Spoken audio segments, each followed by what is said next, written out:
Hi, my name is Greg Takis. I'm the president of Suburban Symphony, and I joined in 1978. And what makes this orchestra so special is the leadership that we've had over the years, starting with Robert Weiskopf, who I got to meet in my first year in the orchestra in 1978, and the members that he recruited carried on after he tragically died early in 1979, and some of which are still in the orchestra today. The orchestra was penniless at that point in time. They raised money, and through their leadership, and then along with our music director, Marty Kessler, the orchestra thrived over the years. And a number of people who come to mind are people like Lucy Rubin, Ethel Epstein, who was an original member who started in 1955. She played with us into her 90s. And a funny story with her is in 2004, for our 50th anniversary, or 50th year being in the orchestra, my mom did the publicity for the orchestra, who couldn't play a musical instrument for life depended on it. But Ethel approached her and said, "Gail, you have to join us." My mom said, "Oh, I can't play." "Well, you can play triangle." So that's the type of people that were in the orchestra. I'm Ann Hunter. I've been a member of the orchestra for 40 years since a friend of mine encouraged me to come. We are a community of people from all walks of life who love music, and we love working together. We are also a self-governing orchestra, so we all work very hard at all of the administrative pieces of running a symphony orchestra, which is no small feat. We love the high standards that our conductors have set for us. We love growing. We love giving to the community. It's our Wednesday night gig. We love it.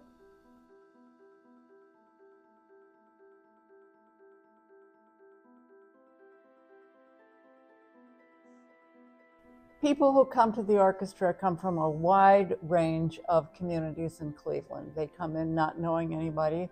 They make friends in their section. They form small ensembles. We also celebrate people's wins and losses. We are happy when someone receives a promotion, when someone has a new child in their family, and if there's the passing of someone, we all stand behind that person. So we have this common love of music, and we love each other. Hello, my name is Domenico Boyagian. I'm a music director of Suburban Symphony Orchestra since 2018. This would be my 7th year with the orchestra. Suburban Symphony represents, it's a great representation of what our community is. All our players come from the community, and immediately they go back to it. During concerts, they mingle with audience members, and they don't just stick around in the back because their friends, their family, their relatives are here, and it's fun to see this mix of I'm an orchestra member and I'm a community member, all at the same time.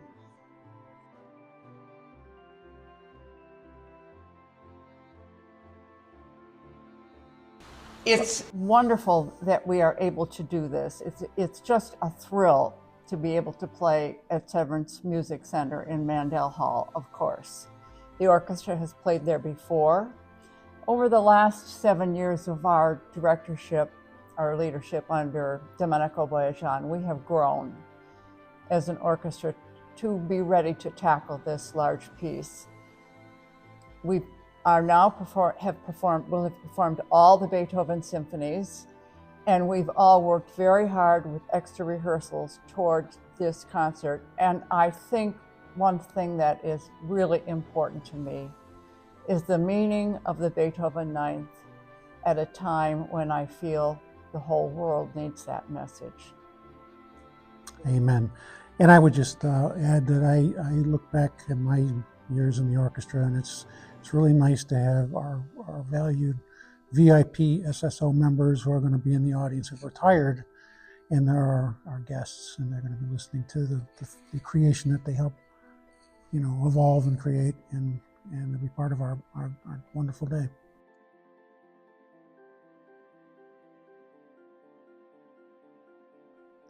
The orchestra has evolved beautifully in so many different ways. Of course, with a new music director coming, it's always challenging for everyone, since the approach to the orchestra, to the people, and to priorities is always different. We have grown. We have grown just by looking at our numbers. We have grown from 60 players to over 80 musicians in the orchestra. We have recruited a lot, and we also have recruited a lot of young people. Young as in a couple of our players are still in high school. We have many players that are in their 20s, and they are sticking around. And the only reason I can think of is because they are enjoying the work that we are doing. It's not just about playing Beethoven, but it's we feel strong as a group, and it's not your typical orchestra where you come, you play, and you go home. We learn, we laugh. We explore different ways of playing the same thing, and if we put all of these things together, the recruitment, the camaraderie, the group is evolving and being everyone is sticking together. It sounds like cohesive, the cohesive sound of what a community orchestra should sound like, and that's part of the beauty. If we have somebody that sells insurance, and a doctor and a teacher and a retired iron worker that comes to the rehearsals, in the end we are kind of all the same. So we are bringing our community here, but then we just kind of forget about our lives, and we are forming our own community, family. That's one of the things that makes me happy every time I come here.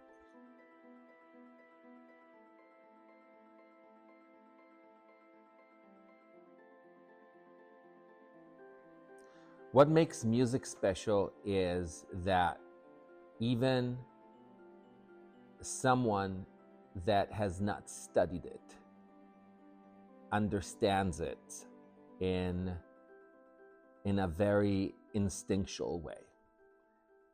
Even to the extent where one goes to a concert and says, I liked it, or I didn't like it, and that's it. That's more than enough to come to a concert. No one is required to have studied music theory. You can leave it to the performers, but not to the audience. Some pieces, and it's not a lot, but some pieces like Beethoven 9, they cut through time, like certain works of art do, like the Colosseum does. Colosseum in Rome, like certain paintings do, like certain bridges do, is because they broke the mold of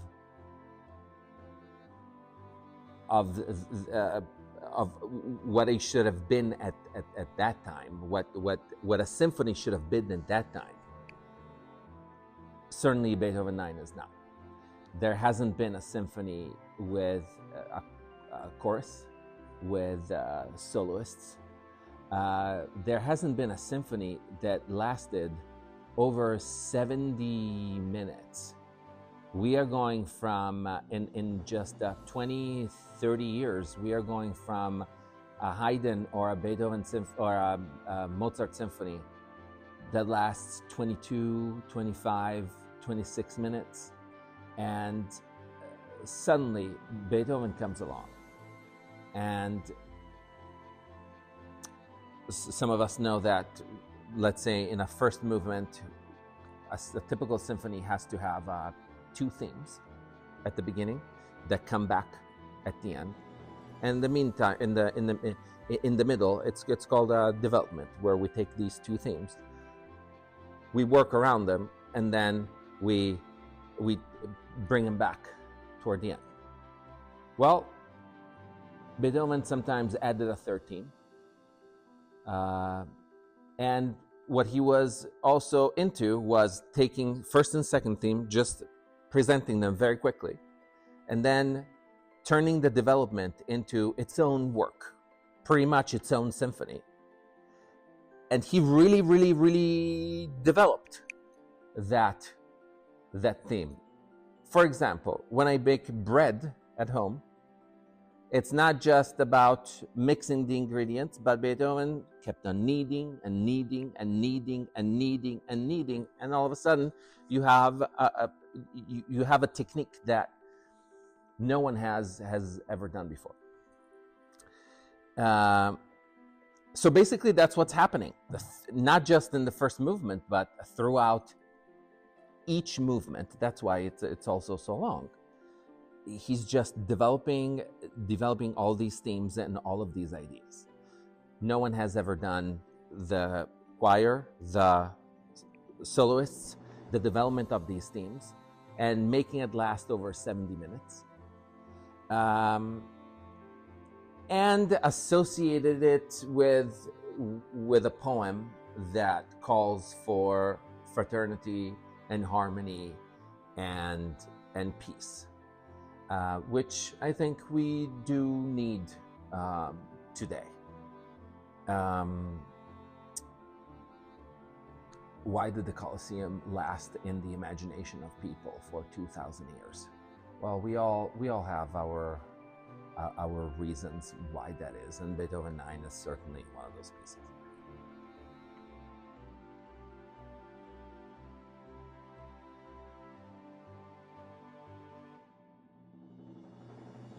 Well, bringing together so many musicians, it certainly has a bigger representation of what the community is, of who the community is. It's a large number of people, and having that whole sound singing to you that we need to live in harmony and we need to live in peace.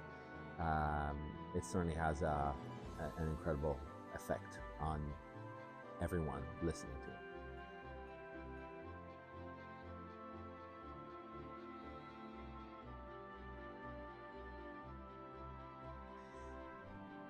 It's a daunting piece. It's a difficult piece for everyone involved, especially if you perform with community groups. Technically speaking, is tough to play, especially I want to say second movement, and obviously the fourth movement. But more than specific technical challenges for the players, I would say that putting it together with the orchestra and the two chorales and the soloists, certainly that's the perhaps the biggest challenge, the ensemble portion of our work.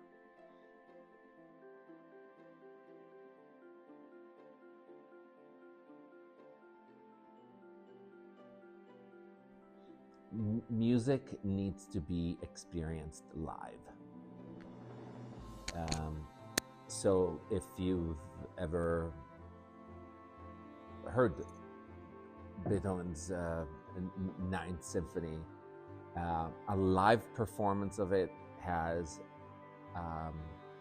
totally different feel, especially in sections where there is the human voice accompanying the harmonies of that fourth movement.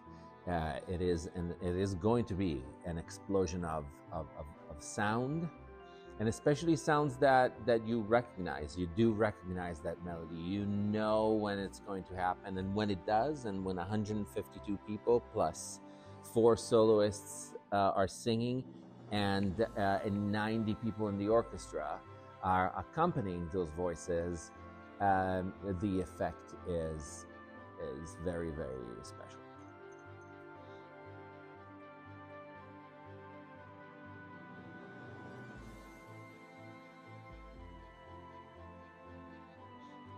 Firstly, you are going to support us. You will support us. You support community members that have a passion for music, and that's 230 people that you are supporting by just by being there, and then experiencing Beethoven 9 live. That's really, really special, and you turn it into an afternoon into an experience. It's not just you're going to listen to a musical piece. You're getting to Severance Hall, and being in that hall is it's special already. You can have a drink. You can prepare yourself a few minutes before the performance and read the program notes, so it tells you what to expect. And then as dessert, that is your performance, and I am sure you are just going to be at least the goal is that you are going to be a transformed person after you come hear us.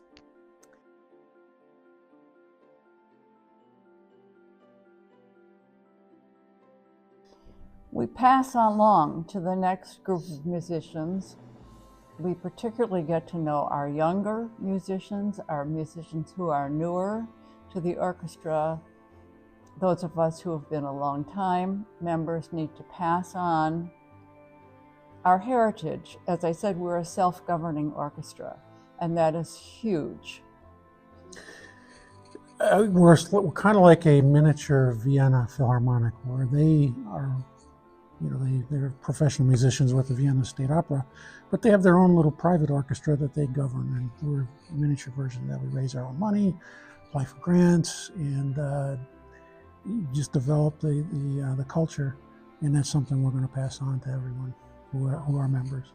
Next is more music, recruiting more people, collaborating with more groups, with more choirs, with more soloists, young soloists, seasoned soloists, and doing all kinds of programs that they don't have to be necessarily all of them from what is known as classical music, but we'll have some opera, some operatic selections in the future, and more collaborations with the community, with you.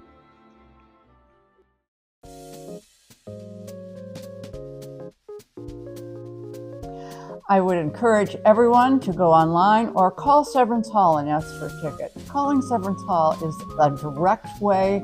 They're friendly. They'll tell you what's available, and buy a ticket and come. It's going to be super. And the Ninth Symphony is one of man's greatest creations. It's used at the Olympic ceremonies, every opening ceremony.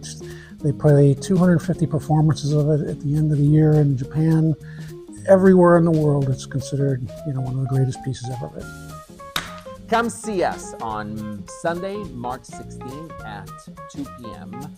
At Severance Music Center, Suburban Symphony Orchestra, with West Shore Chorale and Western Reserve Chorale.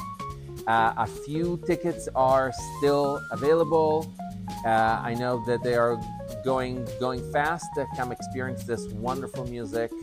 And all the information is in our website. And if you see me around after the concert, just stop by and say hi.